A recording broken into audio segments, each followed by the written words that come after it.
honored to be here. It's wonderful to see so many faces. Oh, thank you.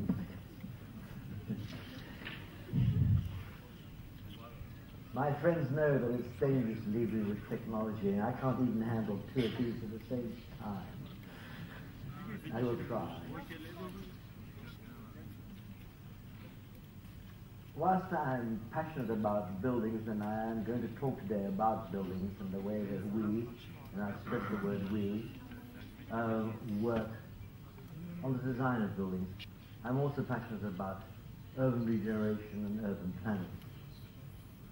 I shan't talk about this, but I will just mention a little part of it, because one of my roles for a long time has been to advise, first of all, the British government for the last 12 years on the state of our cities, and Barcelona and other places.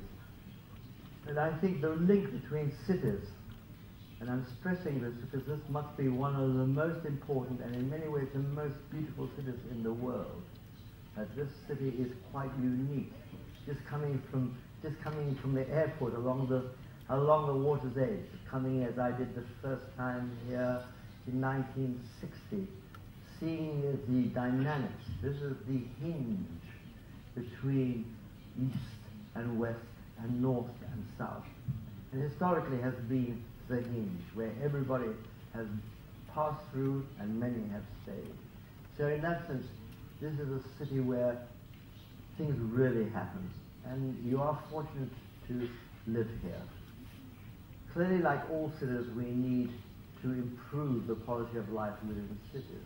And we have seen tremendous change. 100 years ago, 10% of the population lived in cities. Today, it's over 50%. By the middle of this century, it will be 75%. We are citizens of cities. I love the word cities because of the connotation to citizenship. And all the words which are like civil rights, all those concepts which have been developed since the first cities, some 5,000 years ago. The first cities quite close to here in Mesopotamia. So the cities developed, and I believe in the concept of a city-state. We were just jokingly saying over a glass of red wine 5 minutes ago that the advantage about cities is they're wonderful for playing football, and they're very bad about making war. And that's the reason why one should be a citizen rather than a national, in my opinion. I'm going to talk a moment about teamwork. Architecture is very much about teamwork. The concept that an individual architect can design a building or a piece of urban regeneration on his or her own is no longer, if ever, no longer works. It's a much too complex, and in that sense, much too interesting a subject to do on one's own. Nor do I believe in the concept that you suddenly wake up with an idea about architecture. Architecture is both an art and a science, so we work with teams. I was a very bad student. I'm sure that you will understand. But I have been very fortunate in having very good partners, very good teams. And that's where I have really learned from. And also from amazing engineers. We worked very closely. We worked from the first day with our engineers. We worked very closely with clients. We work with our sociologists. We work with landscape architects. We work as a team. My office, my team, our team, no longer mine. My office is now called Roger Stirk Harbour and Partners because I want to spread the concept that we are a team. But I have worked with some wonderful people like Norman Foster, my first partner, Renzo Piano, John Young, and the partners of today, specifically Ivan Harbour and Graham Stirk. We have always designed together. So there is a danger in seeing an individual as the designer. Right. Let's see if I can press the right button. Good. So I'm going to talk, as I said, about architecture. Architecture, in the way I see it, is giving form, it's giving order, it's giving beauty, it's giving poetry, it's giving a rhythm, giving geometry to space. It's the play of light and shadow on mass. It's about culture. Now I think culture is the most single important word within mankind. It's the one thing that mankind has uniquely, which is a cultural concept. And of course, again, I come back to this city, this area has had culture longer than anywhere else. Maybe Egypt has a little longer. But basically, you are right at the beginning of civilization. Civilization started when we were beginning to mix, not just grow one thing or do one thing. We started to get together to talk about ideas, to talk about innovation, to talk about exchange of food, very basic, but to talk, to discuss. That is really very much what civilization is. So, again, coming back to buildings, and I will go through a number of the buildings which I have had the good luck. And there is no building which I will show you which has not had a good client. It is, in my opinion, the one key thing about doing a building which you may be satisfied with is having a really good relationship with your client. And a good relationship means participating with. The most difficult thing for most architects is a blank piece of white paper. I wouldn't know where to start. I often say I'm not a writer. I can't close myself in a room and write. I'm not an artist in the way of painting. An architect pulls ideas out of clients and all the people who are around him or her. So I'm very interested, and we've just had a big exhibition, I will mention it, which is an exhibition of our work over nearly 50 years, which started at the Pompidou Center, is now in Madrid. We'll go to Taiwan and the Far East. I'd love to think it will also come here one day. And this architecture is very much about the language of architecture. We talk very much about the narrative. Again, it's very, in that sense, it is like a book. You read buildings. Buildings are theatre which you read and which you watch. But of course, the main thing in buildings is you use both the art and the science, both the eyes and the knowledge, which is scientific. So for us, what is very important is that the buildings are light. And on your left is a house that Sue, my first wife, and I designed for my parents some 30 years ago in the outskirts of London.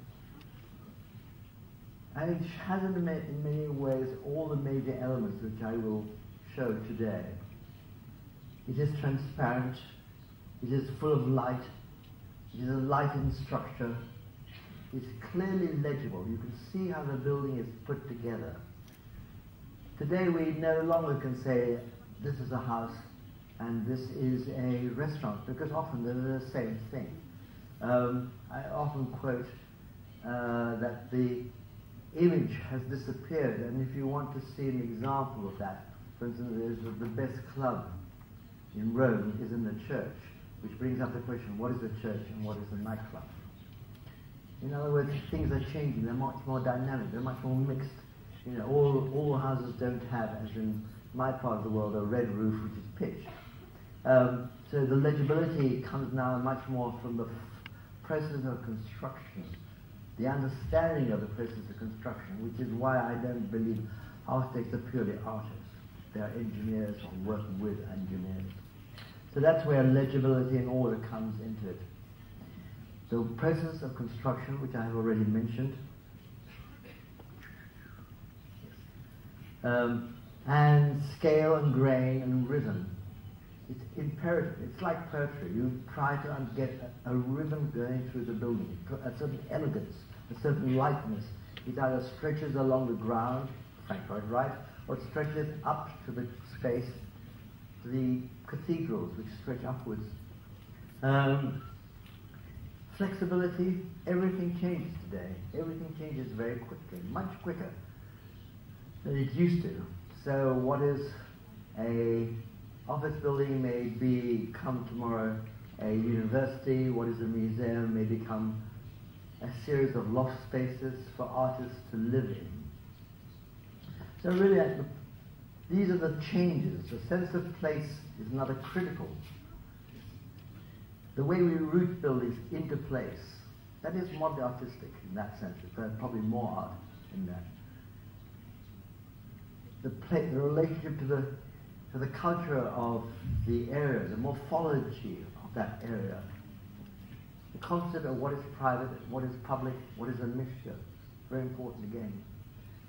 Environment, and of course, the most important thing of this period is environmental sustainability, because the one thing that may wipe out our culture, our civilization of many thousands of years, could be climate change.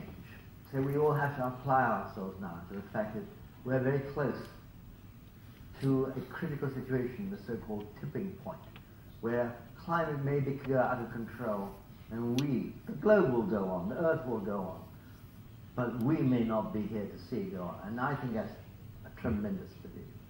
I've had a very fortunate, I continue to have a very fortunate life. I think life is well worth living. We of us were fortunate, and I'm one of them, would like to be able to continue that idea of life within a society and within an environment which is as continuous and improving as possible. So the house on the left, there's a relationship between the gardens, the transparency. This is actually from a little lodge in the front. This was a house when my parents lived in it. Now one of my 5 sons lives in it with his wife and his children, and he is a designer. It's changed radically since this building was in the 90s, it was built in the 1960s. But you can very much sort of see the concepts which I have mentioned. Jumping a little bit from the 1960s to the 1970s, the Pompidou Center, which Renzo Piano and I were the original partners, if you like, of the competition. This is the first major competition in Europe. The Sydney Opera House had started before. We did it with the same engineers as the Sydney Opera House. It was a tremendous adventure. It was a tremendous piece of good luck winning it. I actually opposed the idea of doing the competition. But the good thing about democracy is that you can be outvoted. My partners, Renzo Piano and the engineer Ted Heppel, both were very pro it. So, being a good Democrat, I went along it. The reason I was against it, I didn't like the idea of a building which was going to be called Pompidou for a president, and I'm an old left-winger. And I didn't like the concept of a centralized cultural center. And I was probably wrong in many ways in both those positions. There was a danger. But it was very difficult for Renzo and I, who were in our 30s, early 30s. The building, we had only built single-story buildings. So it was a tremendous challenge. The good thing that we were naive enough to believe that we could do it. I think most people, including Arab, said, forget it, it's too complicated, too politically complicated. The first building designed in Paris, certainly during that century, by total foreigners. There were laws against it. And we went to court many times, and it was a difficult period, but we had a brilliant client. And the client, a man called Bordas, made it his life's work, practically, to see it was built. When I asked the client, why are you the client for this building? What experience have you got in building? And he said, I haven't got any experience. So I said, what experience have you got? And he said, well, I was in charge of the French withdrawal from Vietnam. I thought that was a very good answer. It's a problem-solving situation. In that sense, architecture is not unique. It's about understanding problems. Pompidou Center was very much about public space. The first lines of the competition report, which Renzo and I wrote, and our teams wrote, actually we were small offices, there were altogether we were about 5 of us, was Pompidou should be, it was called Beaubourg then. It should be a place for all people, all ages, all creeds, the young and the old. In other words, it would be culture in terms of a meeting place, rather than culture with as a sort of a majestic statement. That's how, as we saw it. Especially, remember this is after 1968, 69, where both the States and most of Western Europe nearly collapsed under the pressure of student revolution and the unions revolution. And it was a very interesting period, a very dynamic period. So we thought that we must make a great public space. We studied the area, and in this part of Paris, in the center of Paris, there were no open spaces. So we created a very large piazza, which maybe was the most, has been maybe the most successful part of the building, because more people go there than certainly go to the building. And the people watch the people on the facade. And the public space extends from the piazza all up the facade. So it's not just a building, private, a piazza, public, but the streets in the air, the escalators, it's all about making a building as public, because the brief of the program was a public program.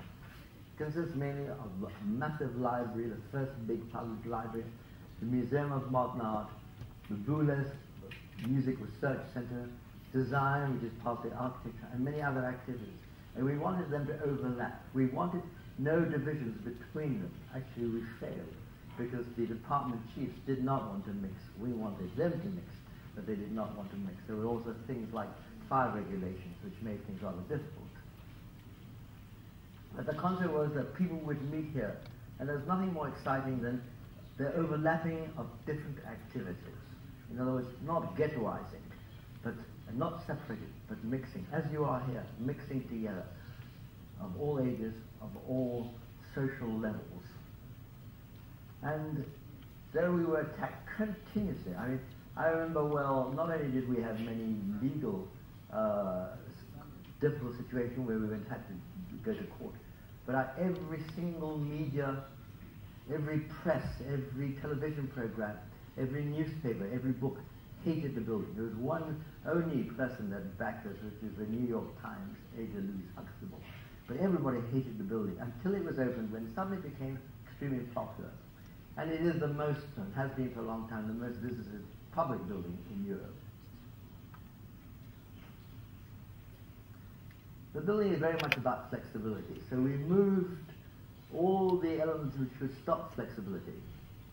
So whereas, say Le Corbusier, Frank Lloyd Wright and so on, in their period, remembering they were 30, 40 years before us, 50 years before us, talked about the plan generating the solution. We thought the plan was not that important. Yes, the plan was important because we had a piazza and a building. But we said, we don't mind whether the museum is on the top floor or the bottom floor. We just leave public space because we don't think that whatever we decide today will be there 20 years hence. And we built a library, for instance. At the end of when the library was finished, books practically didn't exist. So when the library started, it was all books, because of course information technology has taken over the whole communication system. Paintings, the modern paintings of the 60s and 70s are very different to modern paintings of 2010. So things are changing. The building is, in that sense, being continuously changed. So on one side we had the people, the continuity of the people up the facade. On the other hand, we had the mechanical services. And in between the two, we had what we used to call two football pitches, totally void of any physical interruption, because the structure went from side to side. The mechanical service that went one way, the people went up the other way. We also, in all our buildings, celebrate our concept of movement. We don't understand why when you get into a lift or elevator, you should not look out. Why you should be pushed together so a small person's head is pushed into the stomach of a big person, rather than the possibility of excitement of moving upwards. And of course we like colour, and we see colour as a way of communicating, not only how the building comes together, but very much about the theme. And this is the cultural centre. This is the people's building. We were extremely fortunate because of course Paris is a historic city which had little change within the center. In the France in the distance, yes, but here. But with the backing of Pompidou and with the backing of our wonderful client, we were able to put this machine. This is more like a machine. It's a changing machine than a classical temple. It's a thing which changes and adapts. Mechanical services change continuously. It's like electricity changes, the number of people change, movement changes, but space, basically the 1 meter 80, 1 meter 90 that we are, that is pretty constant. So it all serves into the central part, which is the sort of the place where the people are. But we get the grain, the rhythm, out of color, form and shape down the side. You can see the squishness of scale, which is a very important part. This tells you very much what the building is about, this sort of road of a building in the middle of this beautiful city. And this is what I've been talking about. In other words, mechanical services at one end, people down here, people along here, and these flexible floors all the way through.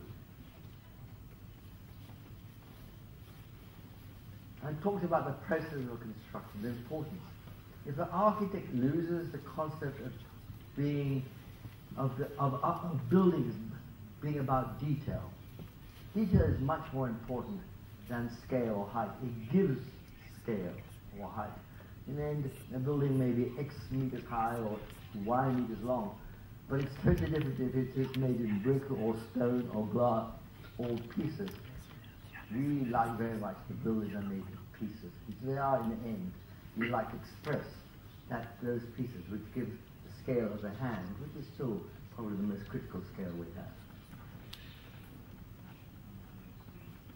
These are these rather wonderful things we call gerberettes, which are the brackets for the big beams. The beams cantilever 15 meters without any interruption, and they're pulled down by the tension cables. We had a brilliant engineer who we worked with until unfortunately he died, Peter Rice. Without Peter Rice was really the hero of the Pompidou. And on the right is very much about scale. You can see the concept of the small piece against the total scale. The relationship of the leaf, of the vegetation, and the whole hierarchy of components.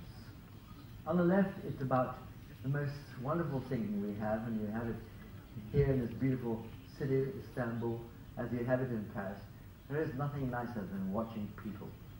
There's nothing nicer than watching young people go by, young girls, young boys. It's very sexy. And that's really, in a sense, what it's about. It's people watching people. Now, it's also wonderful views, as you have the best views in the world. Here we were looking at Montmartre at the top. Somewhere down here, that's Montmartre, the theatre district, the historic 19th century district. Here are the people on the escalators. Here are people forming around, magicians, fire eaters, musicians, and so on. It's rather beautiful, these forms as well. And they look up at the theatre of the facade, and the people on the facade look down at the people. Paris is very good. In that sense, much better than Britain. Britain has improved greatly, but in those days, Britain hadn't understood the importance of pavement life, and which you have understood for many thousands of years. Oh, sorry. Finally, I just wanted to show on this building, we had this exhibition 2 years ago of our work at the Pompidou Center. This is the entrance of the Pompidou, and this is our work. And this is the exhibition which was designed by one of my 5 sons, Abe Rogers, of that work. Lloyd of London, which was after the Pompidou Center, neither Renzo or I had any work. So we decided that if we're going to have, we got together because we had no work, and we thought 2 unemployed people were better together. And we decided afterwards that if we had no work, we may as well separate. So in a sense, we separate, though I speak to Renzo certainly every week. We speak together every week. And this was Lloyd's, which is really the headquarters of an insurance building. And Lloyd's, the program of Lloyd's was very simple. It was a competition. And it was basically, we have changed buildings 3 times in the last 40 years. we don't want to change until the next century. Fortunately, this is the next century, that's still there, so that part is successful. But also we want to be able to see inside what people are doing, because law is about insurance, that's about trade. And this was really where the concept of trade has not changed for the last 5,000 years. People watching people of it in a different way. Lloyd, whilst Pompidou was a cultural centre, people centre, Lloyd is very much more about an English club. It's square, so again, what we did is in a medieval street pattern. These are the streets. The site was completely irregular, and so we put a simple square and we served it by what we call short-term elements. That again is the mechanical services, that's the lifts, the water, the electricity, the toilets and all the rest. Those are the things that you change all the time, and these are the areas. Fire escapes, these are the towers. There are 6 towers around a simple square with a big atrium in the center which links, oops, I've gone too far, which links, let me see what I do. Yeah. And that's where you can see how the plan originated.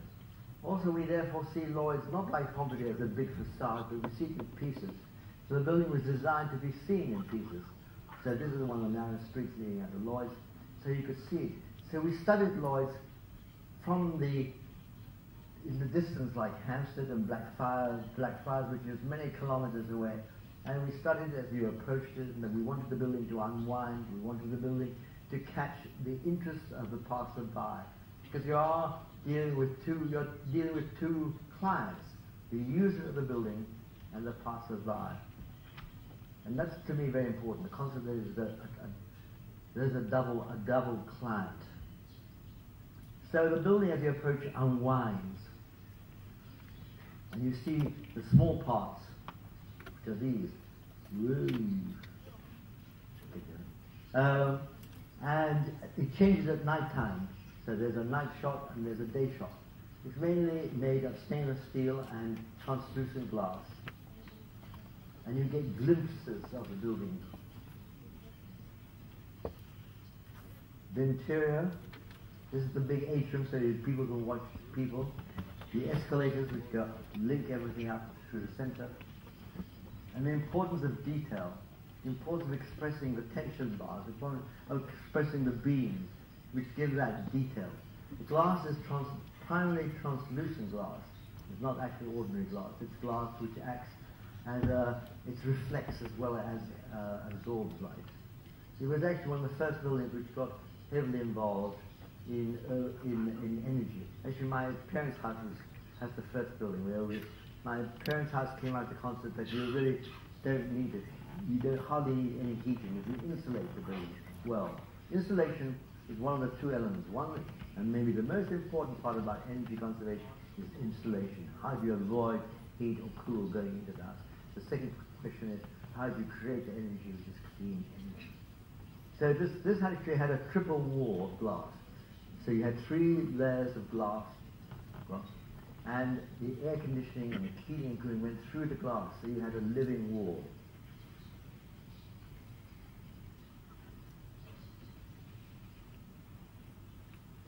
On the left are a series of plans of offices. One of the problems with architecture and offices is that we have now got to a place where most office buildings are a formula. A good developer knows exactly what he wants. He wants a core in the middle, he wants lifts, he wants toilets, he wants electronics, all in the middle. That's a traditional plan. This is a plan for, we're doing the world, one of the world towers, the World Trade Center. And then the developer knows exactly what he wants here. He wants 14 to 15 meters between the core, which is totally efficient, and the outside. So that is, in his terms, the most efficient scale. And by the way, that is a football pitch to give you scale for all these different plans. And you as an architect are left with, well, if you know what the core is, and you know what the distance is from the core to the outside, what are we as architects doing? I mean, you want round corners or square, circular, maybe change the color. There's not much for architecture to do. So offices are extremely difficult. This type of office nearly impossible.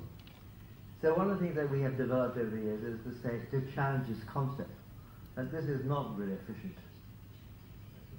That the idea of a core in the middle with space around it is very inefficient because there's no flexibility. It means you have to lay out every office exactly the same. These are talking about office towers. And so here is a variety of plans which we have developed for different offices. For instance, this one here is this one, where we are saying, look, if you want space, it's a very difficult site. We have buildings all the way around this building, so that's why it is such an unusual shape. So what about breaking up the core?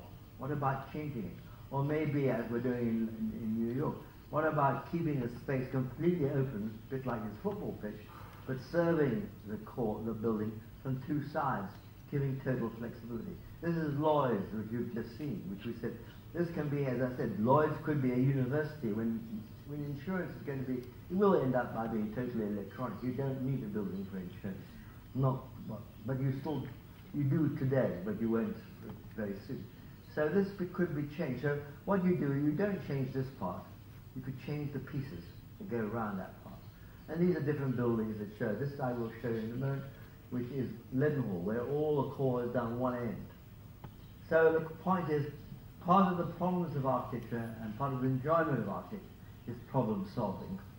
And this is about problem solving. I already mentioned, so that's in one sense you could argue the technical part as well as artistic, but also about transparency, and this is very much about transparency. In the climate and our sort of European form of climate where we are, we haven't done air conditioning for a long time. We cool beams, we use water, but we hardly ever use air to cool. Again, it's much more efficient in energy conservation. These are office buildings which are very much about transparency, about the relationship between inside and outside, and the joy of being able to look at these amazing views. You have some of the greatest views in the world right here. Transparency, shades, entrance, simplicity of materials. We very much like the concept of simple materials. I often say that really the modern movement started in Japan, because Japan has been in the classical buildings, in their wonderful Katsura palaces and so on, are all about wood, sand, paper. It's not about embellishment. It's about the concept of simple structures.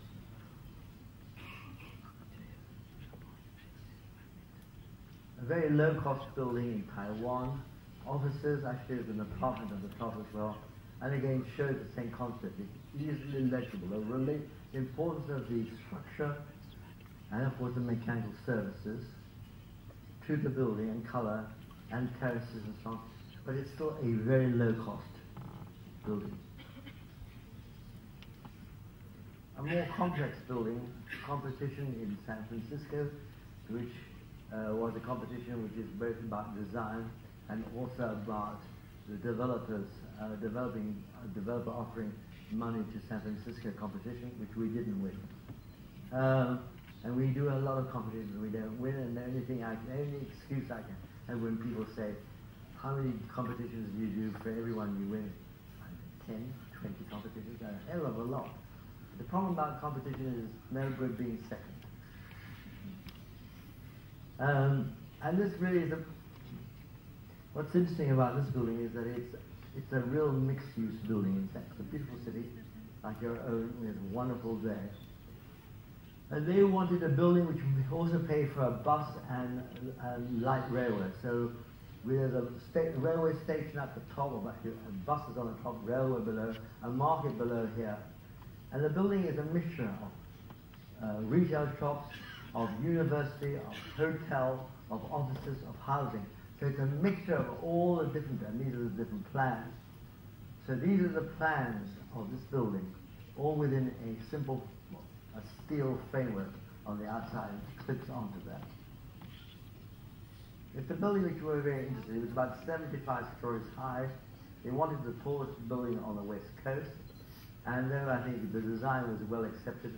Our developer did not bid the highest amount of money, so we are back to the question of the relation between finance and, of course, design. World Trade Center, I won't stop for long. Like most buildings, especially in New York, everything has stopped. We have 3 buildings in New York. This is one. We designed that one, or we are over here, this one, which again is very much about expression structure, but also about what is. When Le Corbusier went to New York in the 1930s, a journalist asked him, well, what do you think of our towers?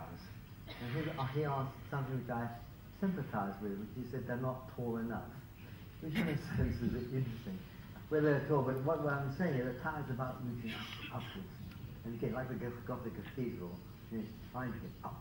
It's not the only answer. You have a very different concept of, let's say, religious spaces than the cathedral space, which is just as beautiful and has a different. But in a sense, the idea of reaching upwards is very much the American concept, and these are studies for it.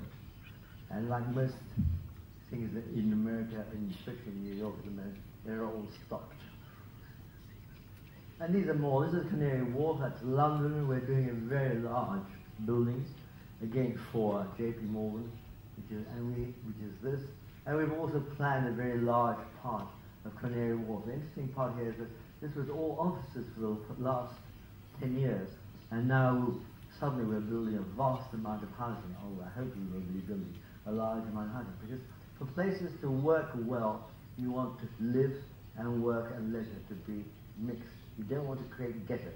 You don't want to just have offices. It's bad in energy terms, by the way, because if you have offices, they use energy during the day.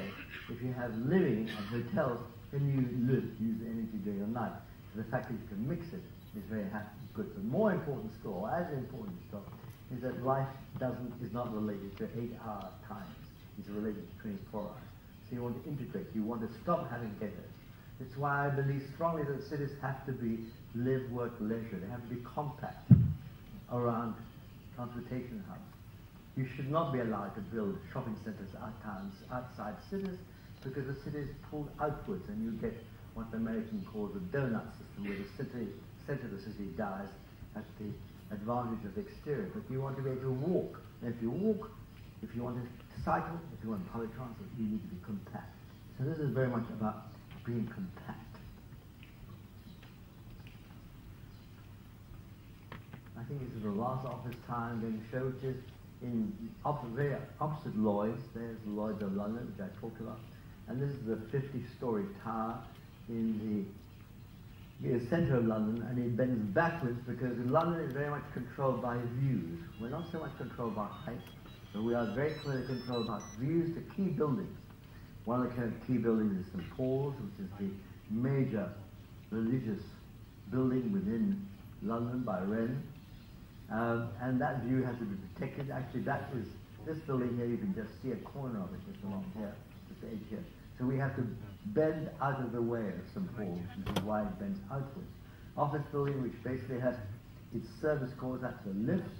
These are the toilets. This is the service area at the back, or call it the back if you like. That's its area here, and big open spaces in the front. The main thing about this building, for instance, is not so much the slopes, and that is important. And it creates part of a cluster, and I love the beauty about clusters is that the space between the buildings become more important than the buildings. So we're back about space rather than buildings. So the comparison, it's like if you have a bunch of trees, a cluster of trees, even asparagus, whatever it is, as a bunch, it's more interesting, visually interesting. There's spaces between. And then so here you can see quite clearly the space up here is these spaces begin to move up. Now New York, Chicago is fantastic. New York is amazing. If you approach New York, and I remember well the first time in 1961 when I arrived as a student to go to university in New York for graduate school. And the skyline is fantastic. And it's very much about the spaces between. Anyhow, but the interesting part really is that the client, British Land, has accepted that there should be a 7-story atrium, space, open space. There's no glass actually below this. So this little piazza moves underneath the building, so this is all public space, and then you get into the office. So you give something to the city, which is one of our responsibilities as well. And what can we give to the citizens? Moving a bit more quickly, we're building a headquarters building in Mexico. Fantastic city, just like here, very vital, full of change. Everything is on the move.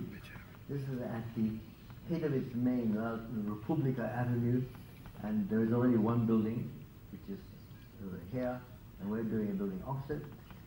Offices for this big Spanish bank. And the idea is that there should be gardens now, all the way up, so that it actually becomes practically villages. And the way they work is actually in communities. So you break up. But also the important part here is that because it's very warm, you want to avoid, whilst you want to take a look out, you want to have a view, you have a screen, a traditional screen, no more different in the oil than it was in Mexico. And this is a screen over the building with glass behind. And this shows the concept of the villages, the vertical series of villages. And I'm very interested in this concept of vertical villages, especially in Ireland. In other words, can you get the greenery that you get here also introduced into the building as you go up? This is now actually going up. There's your traditional plan. This is the sort of plan that they wanted. And we were able to persuade them that it is much more flexible. Because in a way, if you're working at your desk, at your drawing board, you don't just want to be a series of people around the edges, which is what this tells you, but you want to have clusters. So you can start to have gardens inside, so you can have coffee areas inside. So you can have more flexibility than you would in that traditional office plan. This is the extreme. This is Riyadh, where the temperatures are 50 degrees. Therefore, really looking outwards is nearly impossible. You have a very dense screen, as you can see here over on the outside. But we've created the real view is internally. The gardens are inward, from a massive garden at the top and a cascade down the center of the building, all the way down into another series of very complex gardens at the bottom.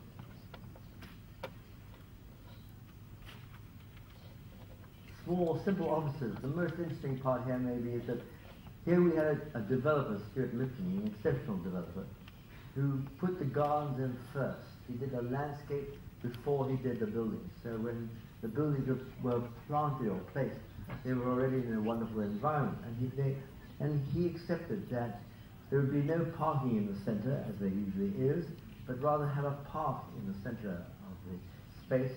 And the parking is around the edges. I don't know if you can see, but it's all down the edges. So people walk to. Actually, 60% of the people walk to the offices. By the way, in London, for instance, and this is important in relation to this beautiful city, in the center of London, the city of London, 90% of the people come by public transport or walk in the city of London. 50% in Manhattan walk to work. So you need to make cities which you can walk or bicycle and to exclude the car. Either by things like congestion charging, either you pay an extra amount of money to travel in it, but you have to have a really good public transport, and you have to have live-work, leisure mix, so you can live near your work. And I know there's congestion problems here. We all have some, but the question is, what can we do about those congestion problems? And this is, as I said, here you have a very good public transport here, public transport, subway here and here, and a park in the middle.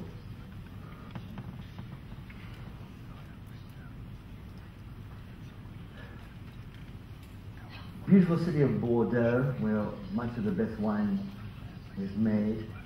Cathedral Square, and this is a series of court buildings. We won a competition to do 6 court buildings, courts. You can just about see them. There's 1, 2, 3, 1, 2, 6 over here. That's part of the cathedral, part of an old wall over here. And it's very much about how do you reduce the amount of energy by 50%. And what effect does it have on the form of the building?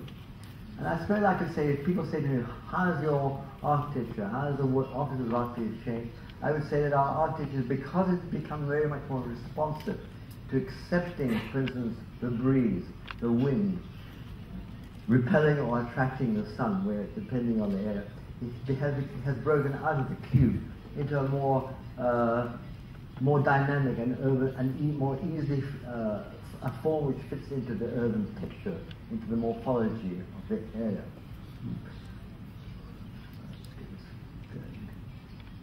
So these are the interior of the courts. And this shows, I won't go through it, about what happens in the summer and the winter. These are actually the courtrooms here. And they're very much shaped, very much like many traditional farm buildings, you know, where the cooling comes in from below, where there's water, there's actually a pool below here, as you can see. And the whole building is cooled from the pool and upwards, and the air comes up through the court building and so on. Summer and winter is different, but it gives you a form which is not just a box, but within this amazing 16th, 17th century environment, and it allows you to break down the scale of the box. These are the courtrooms. Now, apart from the environment, the critical thing is, what is a courtroom? What is a palace of justice? It's not a prison, and most courtrooms look as though they are prisons, but actually it's an educational center for teaching about law, about what you should or shouldn't do. It's a place that you should be able to visit, just like you, and see what happens in a courtroom. And this is very much about not only just transparency in the sense of glass and so on, but transparency of the activity of being in court. So the piazza, so-called this piazza, which is in this area, and that continues up here, and this is the piazza as well, so people can look and walk along here and come into these courtrooms. Welsh Parliament, very much the same concept. The idea is that the public domain continues from, if you like, the water, the Cardiff Bay, the sea, up the steps and all the way through. So this is all public. People come here with their children and their friends. And actually, what happens in terms of Parliament is below this. The security area is below, within this step here. And this is all about energy, it's about conservation. And these are to catch the wind and the breeze and to move the breeze through these elements. And of course, again, the question is, you can come and watch what people are doing in Parliament. Because after all, we need to understand, what does Parliament, the people we elect, what do they actually do? That's a transparency I'm extremely interested in. And this is the Parliament sitting in here, the Assembly, and this is the people looking down. That's the right relationship, people looking down upon Parliament, not Parliament looking down on people. A school in Japan, again, it's about it's near Kyoto, one of the most wonderful cities in the world. And it's about expressing what happens within the school, the light and so on. This is the interior. We had a very interesting project which collapsed under the last economic crisis, which was to design very low-cost housing. And so we created this prefabricated system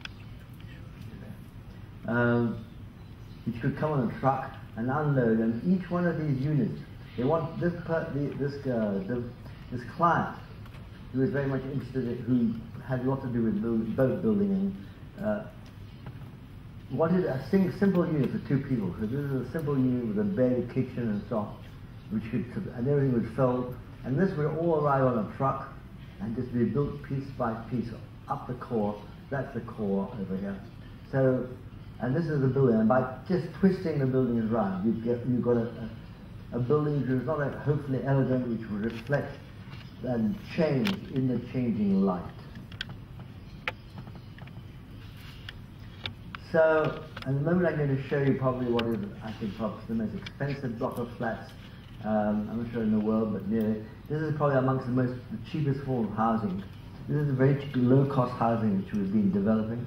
It arrives on a truck. All the walls and the roofs are built in 1 week. The panels, which are wood-based panels, are actually prefabricated in 5 days. They are brought to site and they are built in another 5. So in 2 weeks, you have a house which is enclosed. You still need kitchens and toilets and so on inside. The whole thing is about prefabrication and also about being able to choose where choose where your windows are, what the shape of your house. You can build nearly a traditional house if you want to, with these simple materials. Extremely energy efficient. The highest value of energy we have in Europe. This meets the highest energy value. Middle income housing overlooking the Thames. And this is, I mentioned, the most expensive housing overlooking Hyde Park. These are so expensive that it's frightening. Oops. It's an interesting site because on one side we have one of our greatest parks in London, Hyde Park. On the other hand, we have one of the most expensive areas of like Harrods, of urban living. And these buildings go through. They're like pavilions which go and are linked by staircases and transparent sort of cores. You can hardly see, but they're being built there. Nearly complete. And they have shutters. I won't go with it. They use systems to protect themselves from the sun and to optimize the view. And I think this is finally, we do a number of airports. There's an airport from Madrid. The concept behind this airport is to capture the spirit of travel. I have strong memories of going to some of the Paris stations and seeing words like trains going to Istanbul. I remember this very specifically. And to Copenhagen. It was very exciting when I was a young man, seeing these trains, a young boy, seeing these trains. The spirit of travel was very, very dynamic. And what's happened is because of security, because of inverted commas functionalism, because of the people who are often the clients and also sometimes the architects and the contractors, most airports have lost that spirit of travel. So I'm just showing this again about the idea that architecture is also an art. It's about how do you move the spirit. On the left is the main station in New York, this amazing light. Now you can understand what I think I'm saying. How do you engender that spirit, that excitement of travel? How do you leave your goddamn car at home, which is after all 33, 1/3 of all our problems in terms of CO2 are from cars. So how can we replace cars? Cars are not only bad in terms of other energy, but also they are very private. Obviously, if you're walking down the street, you talk to people. If you're on a good train, you meet people. You can read books, you can eat food, you can have drinks. You can't do any of those things in a car. Of course, cars are useful, and I'm not. But how can we capture? How can we capture the spirit of the public domain and stop everybody getting by car?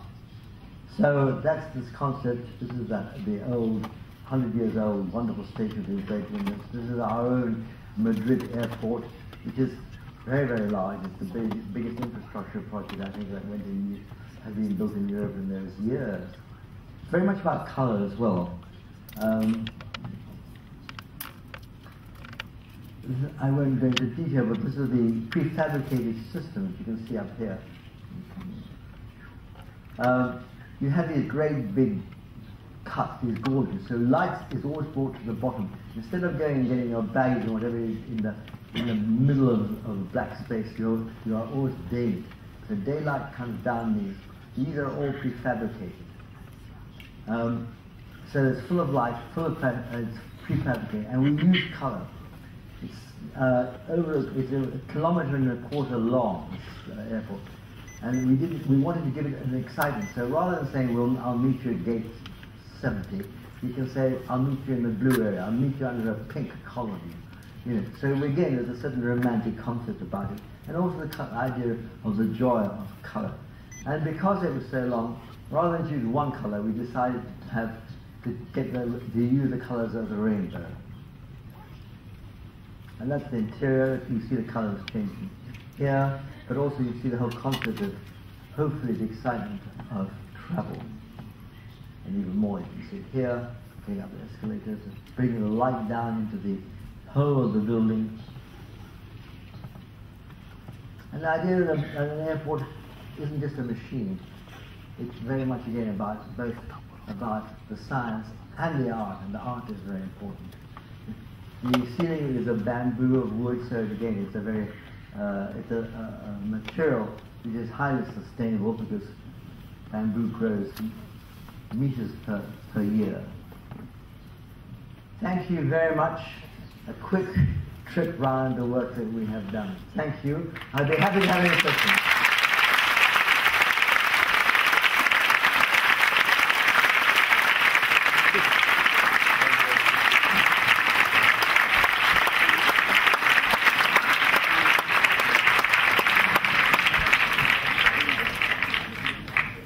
Mr. Rogers for this wonderful lecture. Konuğumuz İstanbul'a aslında yeni indi, birkaç saat önce indi. O yüzden biraz yorgun. Ayrıca dün Meksiko'daydı. O yüzden fazla yormadan hızlıca sorularınızı almak istiyoruz. Mikrofonu ulaştırabiliyoruz sanırım. Merhaba hocam. Soru sormak isteyen varsa elini kaldırırsa ben burada bir kişi var.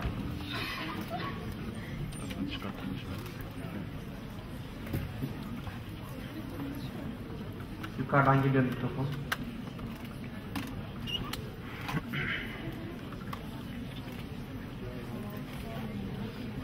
Elinizi kaldırırsanız evet. Hello, thank you very much for coming. I would like to ask you one question, what is the main point for you to decide where to make your project or where to enter this, where to make your project? I mean, it is the economic point, or you just have an interesting point in cultures of the countries where you are deciding to make a project. It is a question that I want to ask. I understand. Eventually, before, I don't see architecture as being an abstract art. In other words, when you go, and we are fortunate enough up to the point to select what work we do. We have been the last 15 years. So we select projects, we try to select projects which we think we can add something to it. One of the things is obviously the nation, the city, the morphology of the place itself. Clearly when one arrives, I have an office in Tokyo, I have had for a long time, a small office. One cannot become Japanese. One can understand maybe some of the ribbons from Japan, which is very versatile, the writing is versatile. The size of the plots where you build them tend to be much smaller than Western European plots. And I try to understand, we try to understand, and we probably will work with a local architect, by the way. Nearly everywhere when we work abroad, we select the job we're doing in Mexico is with a wonderful architect called Regeneration, who is a major Mexican, Central American architect. And we, what I say called ping pong together. So you have a mixture of, you don't do one thing. It's a real mistake, in my opinion, to do one thing before the other. You have to do it together. You have to analyze the program, you have to analyze, that may be the first thing, that's scientific. You have to talk to the client. But when you get into the evolution of the form, then you are putting all the elements together. And you have a team, that's why I say you have a team. You know, we have 150 people about, and the engineers are now. Every Monday, in my office, we are just like school, we pin everything. We pin 6 projects up, 5 projects up every Monday. And everybody comes to discuss that project. And you may have landscape architects, you may have sociologists, geologists, engineers, and we discuss that project, trying to absorb all the different elements before we come to any form of first sketch. Now, it's not quite as simple. There is not a hierarchy. Sometimes design evolves more quickly than the science, and sometimes science, but ideally it's all in parallel. I'll ask you a question more clearly. Most of the architects generally make their projects in the same countries, big countries like France, Mexico, USA, Europe, and can you for some small countries, the project built by a famous architect could be a big kind of a monument for that place. But that countries have a low economical power. What do you think about this kind of could you make a project in countries like in Caucasus or in the Balkans or this kind of territories where the small countries are located? Thank you. I think my previous answer sort of, at least perhaps I was not clear. But I don't think, I mean, I tried to show you what we would call low-cost paper and wood housing, for instance. That housing is 10% of the cost of the apartments. And this is the same. We did some work in Morocco, where we studied what you could do with mud bricks. How can you make mud bricks last longer? You don't do that in, say, Western Europe, because we don't have mud bricks. We have a different technology. So what you're talking about is appropriate technology for the place, the appropriate form, but most important, the appropriate economy. If a client comes and says to you, I have this much money, then you have to respond, or you lose the job. So we are not abstract from the reality of the situation. We're not abstract from or distracted from the feeling of place. Here in Istanbul, it is very different to Copenhagen, which I have worked and enjoyed greatly. But it's different. You try to understand. I say you try to understand, because you can only try to understand. The biggest mistake is the idea, first of all, there's a big mistake about the idea of the big architect. I think that is a fundamental mistake. But the idea is that we solve problems. It's just like a doctor solves the problem of an illness. The difference in medicine is universal. Ours is local. Our work is local. Şu aşağıda bir soru vardı. Aşağı getirir misiniz? İki sıra aşağıda.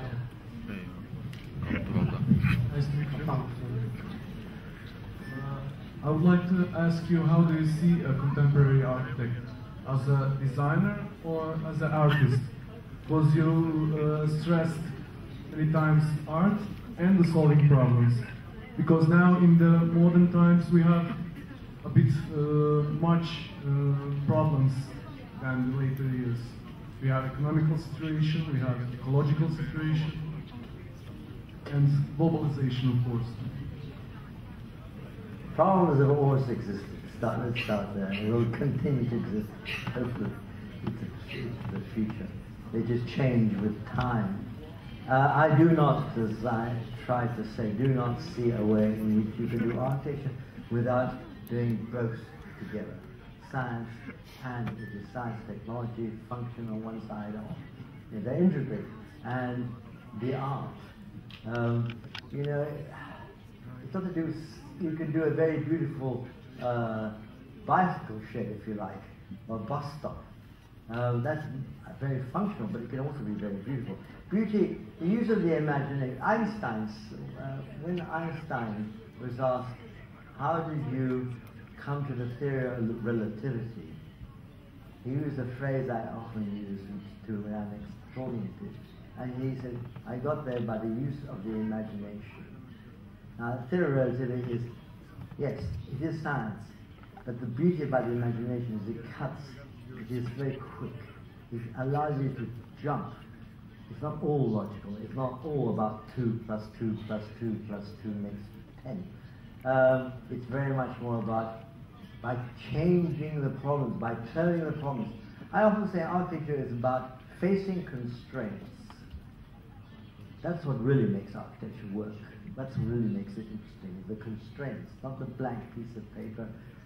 And then you take these constraints, whether they're national, whether they're economic, whether they're environmental, and you take these and you put them together, and then you tend to often to turn them upside down to see whether you can get a view, which is a different view, which is what Einstein is talking about. In other words, you take this problem and you turn it around and say, well, maybe you don't need a subway, or maybe all you need is a bus stop. So that's part of architecture, is to say, do you really need a bus station? Is a bus stop enough? So, and I think that's a very important part of the architecture, is that problem-solving element, which is, as I say, both functional and aesthetic.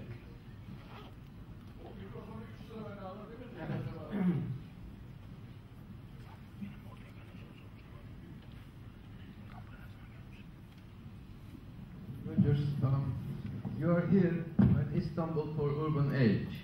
Thank you and welcome for coming. Your topic is design sustainable cities.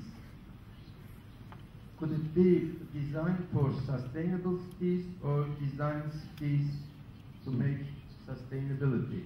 The former topic was design for democratic cities. Why it changed, and can you have some intersections or contradictions and other things?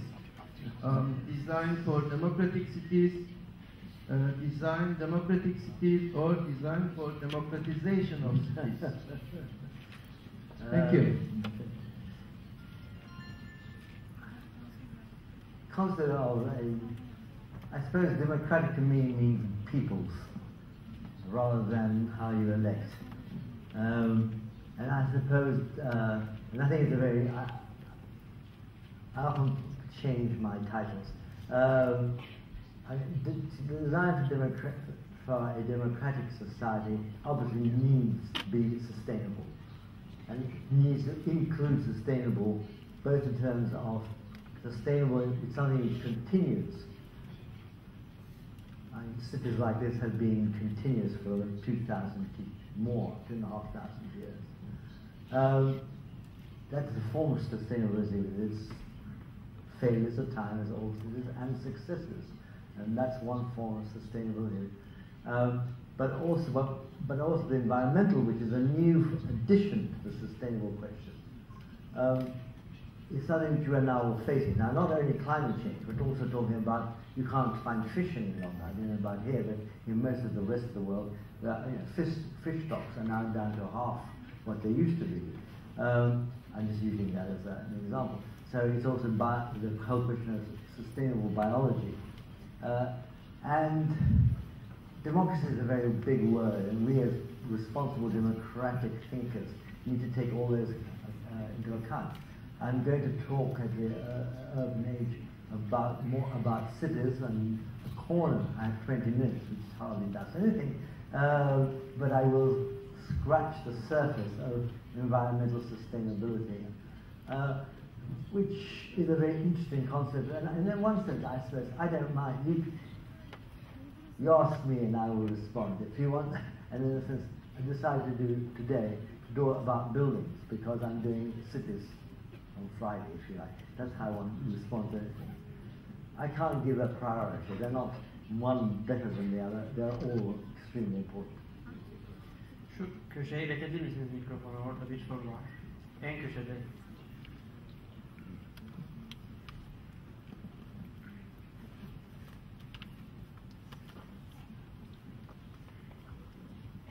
I know that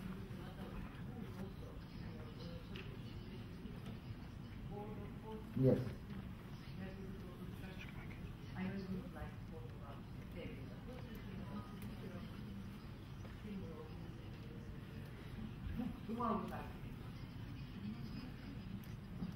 The question is, what do I think about wood?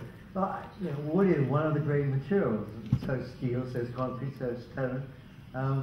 It's a question of, I often use that word, which is very broad and maybe a voice too broad, which is what is correct to solve that problem. If you're making a lightweight structure, is a tent. Should it be a tent for what? We did a dome. So the Millennium Project in Britain was a dome, a very lightweight dome, because we decided what we really wanted was an umbrella, and that was good to be a lightweight fabric. Wood is extremely sustainable if you choose the right wood. But of course, wood divides between the woods which are disappearing. Most of the hardwood woods are disappearing. Again, it has to relate to biology, cows, animals, and so on, the destruction of our earth, desertification, critical problem, obviously, about environmental sustainability, is this desertification where we're creating deserts where there used to be trees, and so on. So you respond both with the place.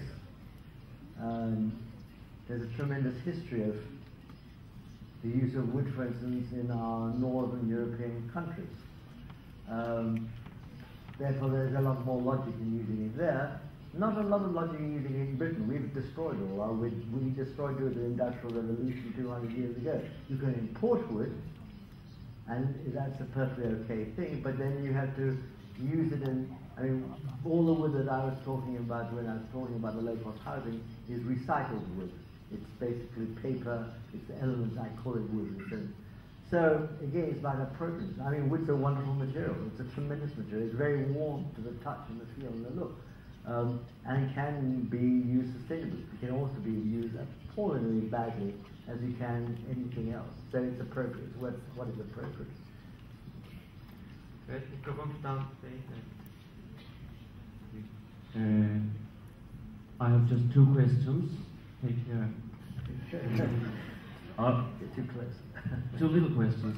First of all, I would like to take you back to the 70s, and if it's my own imagination, I'm not sure, but Pink Floyd has also used some industrial sound in its music, and you also used industrial symbols in your buildings, and Pompidou is also an industrial monument. And so, can we find out some similarities between Pink Floyd music and your architecture 70s? And the second question is, can we say that Pompidou Center was a revolutionary threshold? Was it what? Revolutionary threshold in the world architecture for yourself and for Renzo Piano. Thank you. Two very nice questions.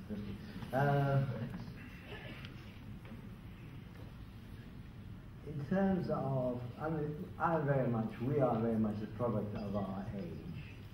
People often say, especially of popular music, the music that stays with most of us is the popular music when we were in our teens and 20s. I'm afraid we moved not very fast after that. And this is a very well proven element. I don't know why. Clearly, I was brought up with the pop, and, the whole sort of the Beatles, the Mick Jagger, the blues, Pink Floyd on that period. That was my period. My period. My wife is 15 years younger, and therefore I have moved on a bit. But in the end, we are very much influenced by what we see. And clearly we absorb, because those Archigram was a very much a part of my, I went to school with Peter Cook, and Archigram was an influence. Archigram, many of the people say, but we took many ideas from Archigram, and I say, yes, and I take many ideas from anything I can see. I steal very liberally ideas, because ideas are in the public domain. I'm very influenced by the constructivists, if you like. I'm Italian, therefore I have been influenced by the Renaissance. So I take the ideas, but I think there is quite an interesting question about the populism of the 60s, the revolution of the 60s between, especially in America and Western Europe, France and most specifically, between intellectuals and unions on one side and the government on the other. It nearly, the civilization as we knew nearly collapsed in '69, which is interesting. And of course we take, the Pompidou, the original competition, innovation was full of information. It was changing information, the idea, but most of that information, though I keep on saying it's cultural, it is also political. You can't divide that.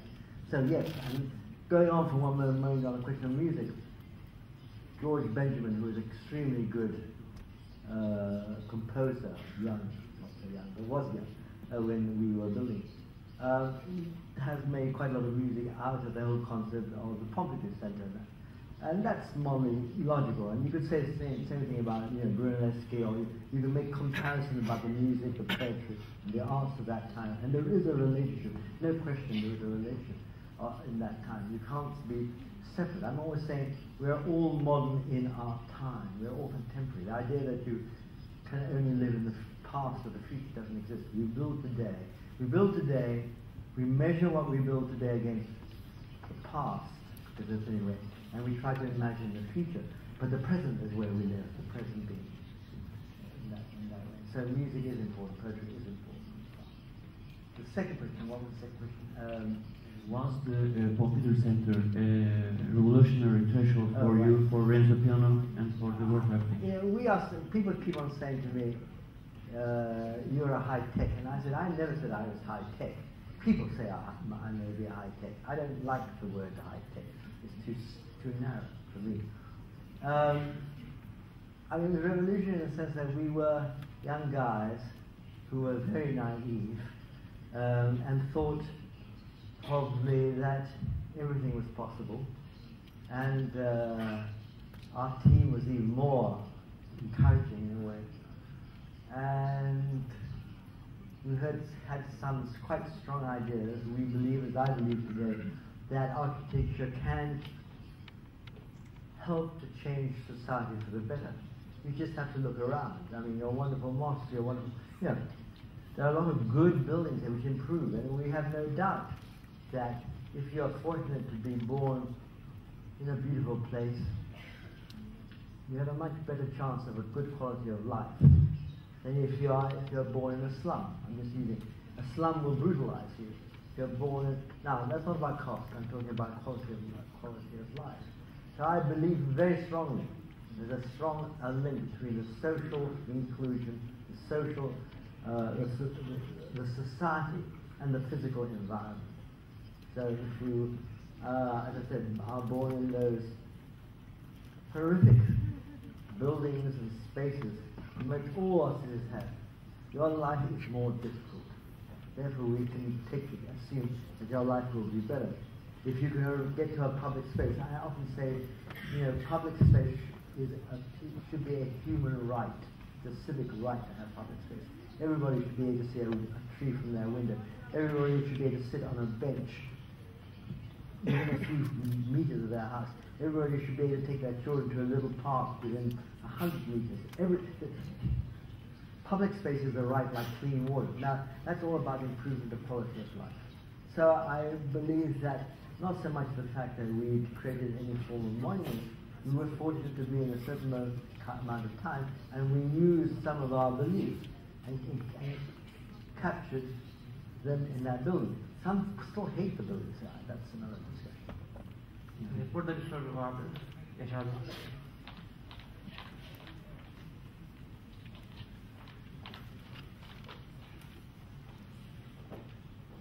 Ben sorumu Türkçe olarak soracağım.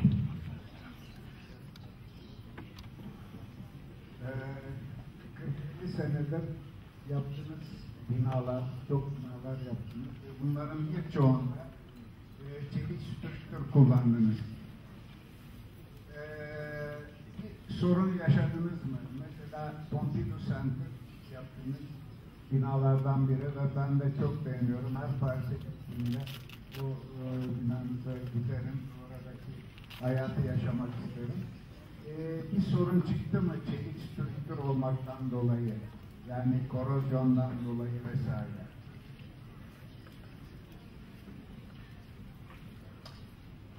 We always have problems. But I understand your question.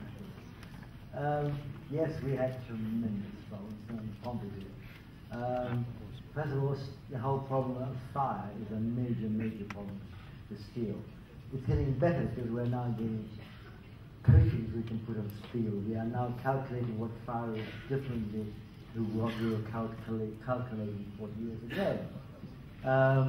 Also, there's a aesthetic fear about steel, depending how you use steel. I don't think a material is good or bad, it's the use of the material and how you protect it and so on. We had tremendous problems in, for instance, Actually, it's interesting. A little story. When we had quite a strict. Pompidou was a low-cost building per square meter, and we had a very strict budget. When we went out to the steel bid, financial bid, and the steel was the biggest single bid, and because it was 1973, we were very national-looking units. And the French producers, contractors, all came together and created a mafia. And the prices were 3 times what it should have been. And Renzo and I were naive enough to believe that we could break the mafia. You were very naive. And we had a wonderful client. And he talked to the Minister of Production in Paris and in France, and the Minister of Production said, I'm the Minister of Production for France. No, you cannot go abroad. We said, we want to go abroad, and we want to get bids from abroad. And our wonderful client said, you cannot go abroad, but I'm taking 2 weeks holiday, and I don't want to know where you are.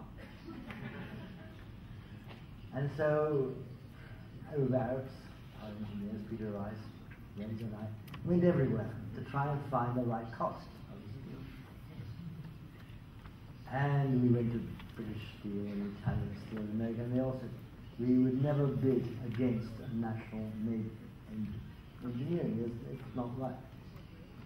And they used an example that all bids in those days were mafioso, was actually the bridge over the Bosphorus, which was the big bid before us, which had been rigged, I think. I was told. In other words, it had not, was manufactured together. We were fortunate because of this wonderful client who went for 2 weeks holiday, that we found 2 people who were willing to break the bid. One was Krupp and one was Nippon Steel. In my terms, not very liberal organizations, but they're the only ones who were willing to take on a capitalist structure. And they came in with exactly the right cost. And just to finish the story, when my client Bordas came back, and we said we found exactly the correct cost, but we had to go abroad. He said, I told you mustn't go abroad. I said, but we've got the right cost. That's really bad. But I will tell the government, and they will probably say we can't accept it. And he knew that they had a choice. Either they had to go abroad and get 1/3 of the price, or they use French, which was 3 times. Now the French were behaving like everybody else. I'm not making a thing. So he went in, and it was interesting because as he went in to sign, very formal in France, to sign the contract. And at the very moment he was going in, the French steel manufacturers came out and said, you made a mistake with our bid. This is the right bid. And my client said, it's too late. I will not look at it until I come out. So he signed on the German bid, Krupp. And when he came out, he opened them and said, what a pity I hadn't opened the envelope, because then I would have had the French bid, which was correct.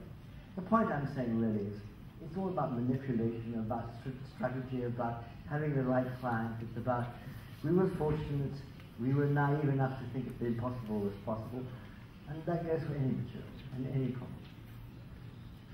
Okay, one last question from here. First of all, it's an honor to be able to speak with you here. I want to ask my question quickly. I wondered that when have got architecture students have on site during education or after education? Say again.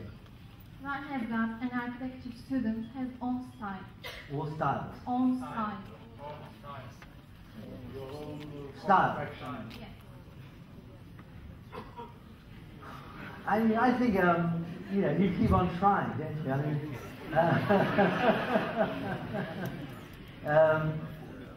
I remember going through crisis after crisis, especially when I was probably your age.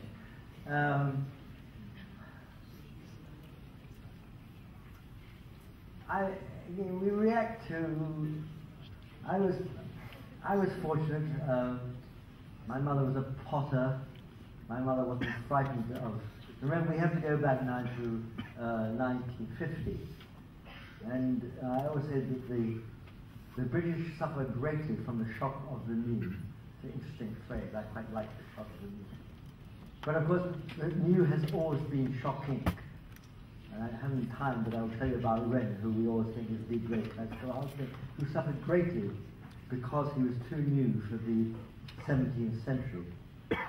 It's always difficult to deal with new things. But we live in the present, and we therefore our only way of achieving something is to try everything, practically everything. I believe strongly in trying everything. And then you will look, use your eyes as an architect, use your mind. You will slowly find, it's like a language, it's like writing, it's like painting. You will find, in those early years, some of the things we did were completely wrong. I was a very bad student, by the way, just to say quickly. I've enjoyed my last 1/3 of my life much more than my first third of my life. So old age isn't so bad.